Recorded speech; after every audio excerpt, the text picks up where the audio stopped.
On Wednesday, Portsmouth were given a 7-day stay of execution when the winding up order issued by Her Majesty's Revenue and Customs was adjourned by the High Court. So attentions can now turn to St Mary's as they take on Southampton in the FA Cup 5th round. The last time the two sides met in the FA Cup was in 2005, when Southampton were the 2-1 victors thanks to a 90th minute winner from Peter Crouch. And two men who have played in this fierce South Coast derby know what to expect. Well, I only played in one, that was in '96, and unfortunately not good memories. Got beat 3-0 at the Dell. South Coast expected, the Portsmouth fans expected, but we didn't deliver on the day.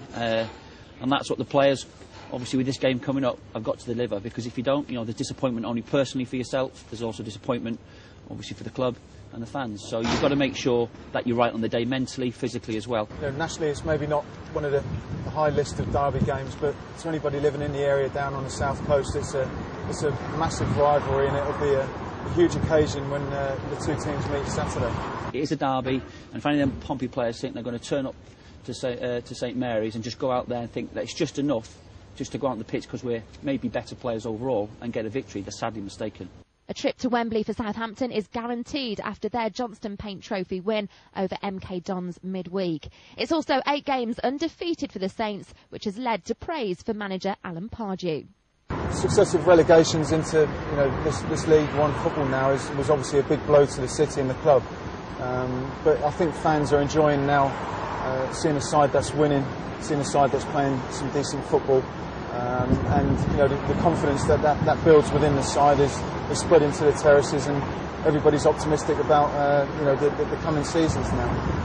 Alan Pardew's done a wonderful job, and I think Southampton, the team, have done a great job to get from where they have been at the start of the season to where they are now. Bought astutely, and you can mention Lambert, 20-odd goals now in the league. They will fancy their chances, they really will. They know Pompey are struggling in the league, they know they haven't got the same squad of players they had a season ago, a year ago, and they know, their form has been, indifferent, and that's why they're at the bottom.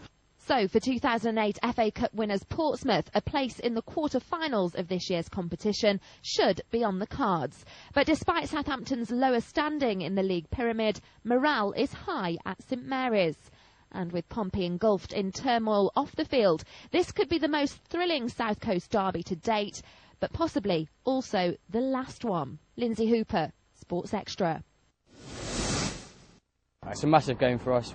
Since we got down to League One, it's probably the biggest game that we've had since, even in winning the Championship. Massive game. It's a big game because the last time we met they gave us a bit of a hiding, so the team needs to do a lot to obviously give what they need to do. We've got a young side, so it's going to be hard, but if we pull it off, then happy days really. They're struggling. They're in the Premier League, it's a local derby and it's a cup tie, so anything can happen. I think Saints could beat them, definitely. Massive for the local fan base, nice to see Southampton on their way.